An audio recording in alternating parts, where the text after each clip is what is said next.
legs bent backwards, like knees completely blown out.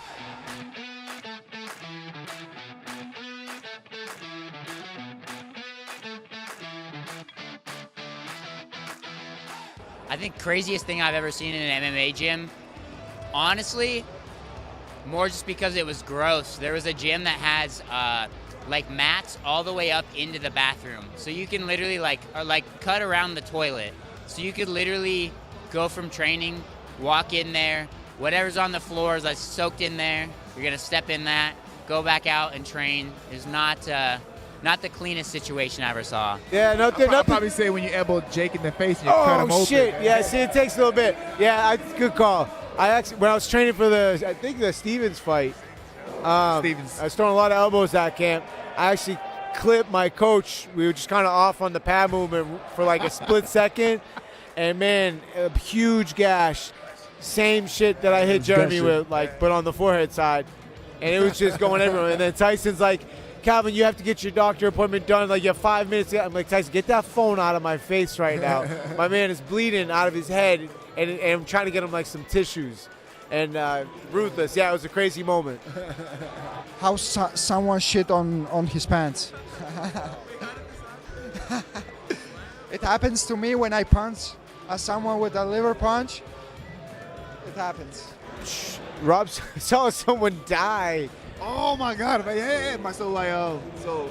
Not to laugh. I was like that. Wow. Yeah, I'd say that. I'm in Maine. You gotta get too detailed. Yeah, whatever. I'm in Maine, whatever. Right, so we pull up and I nod to the guy. I said, "What's up?" So next thing you know, the class breaks out. Everybody calms down. They're waiting to hear the next technique, and the guy just passes out. Come to find out, he died from a brain aneurysm. It's it was like. First day at that gym, too, I'm like, what the heck? So the class stopped. Oh, you had to it was bad. It was bad. Insane. I mean, besides Fabricio just hurting people,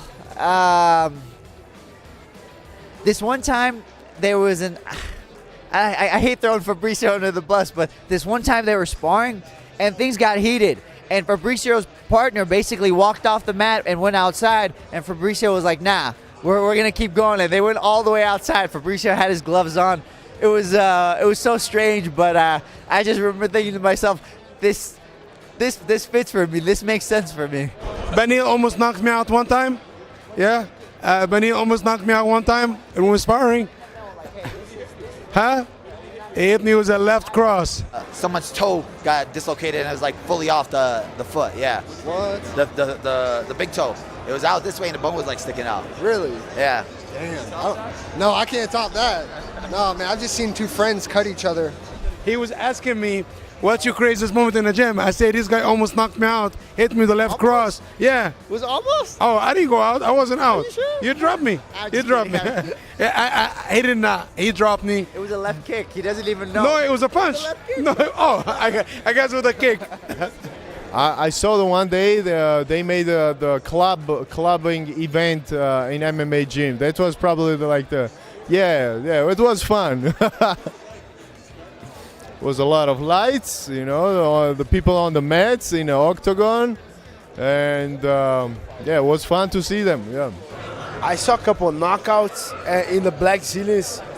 It was crazy. Couple stiff knockouts in the Black Zillions. That was scary, especially though I was 4-0, 5-0 was on the very beginning. I saw a couple stiff guys getting knocked out very stiff. That was scary in the beginning, yeah. I've seen people shit themselves, you throw up all over the place. Some of the injuries I've seen are pretty rough. Dislocated kneecaps, knees, legs bent backwards, knees completely blown out. The dislocated kneecap was pretty rough. The kneecap was sitting here, so that one was pretty rough. Actually, one of the craziest knockouts I've seen in the gym. Actually, I was at Floyd Mayweather's gym, and you know how they call it the doghouse. Their sparring sessions or whatever are legendary, and I was there, and they brought this kid in to spar one of Floyd's guys, and the kid decided to get mouthy with Floyd. It's telling them all, Floyd, why don't you get in here and see what I do to you? And about, I'd say maybe 10 seconds, 15 seconds into the next round, Floyd's guy had knocked the dude out cold, like bad, like brutal. So, yeah, that was pretty crazy. That's one of the craziest things I've seen in the gym. When you say crazy, to me, it's crazy when somebody that doesn't fight for a living comes off the street and thinks that they can beat up somebody. Like, listen, bro, I love to cook, but I don't think I can outcook Bobby Flay. You know what I mean? Like, that's what he does. That's his thing. You know what I mean? And, yeah, it's mind-boggling to me that mostly guys think that they can fight 1,000% as effective as they can. Street fighters or people just rolling in thinking they can hang. I think fighting is the one thing everyone thinks they can do until it's time. And man, those poor people and gyms need to stop letting them come in. Do you remember one particular instance? There's so many of them actually, but they all ended the same way. And I mean, ideally the wrestling, getting beaten up in wrestling is perfect, but getting knocked out in a gym is never fun. I watched one time, I won't say his name, but we were training at the old gym that we used to train at the old Grudge, where like it was like a pool of people that were like just phenomenal guys. And one guy got knocked out, and they just kind of dragged him out of the cage and then just sent in someone new, like it was like no big deal. And I was like 18 years old at the time, kind of just watching, like learning, and I was like, oh, I better not ever get knocked out because no one's gonna. Yep. I mean, the first one that comes to my mind is because I've been training for like a long time. So I've been in a lot of different gyms, and I think the craziest thing that I've seen repeatedly is people coming in off the streets asking, saying that they want to fight, they want to learn how to fight, and then trying to pick a fight with an MMA fighter. It's insane. Also, back in my day, there was a little bit of looseness with the rules, and one of the gyms that I used to teach at, we would have like underground fights, and these weren't smoker fights, but we would have fraternity hazing inside our gym. So a fraternity would come in and haze their fraternity brothers that were pledges by putting on boxing gloves and headgear and beating the crap out of each other. They only went for like 1 minute rounds, but I think that's pretty wild. Nice. Pretty wild. I mean, I watched. I wasn't gonna miss that. She can't admit it, but she was doing stuff. I bet she was doing stuff. Sparring, there are some times that sparring gets wild. Myself, I've gotten cut many times. I've cut other people, and we're not trying to hurt each other, but sometimes it just gets out of hand.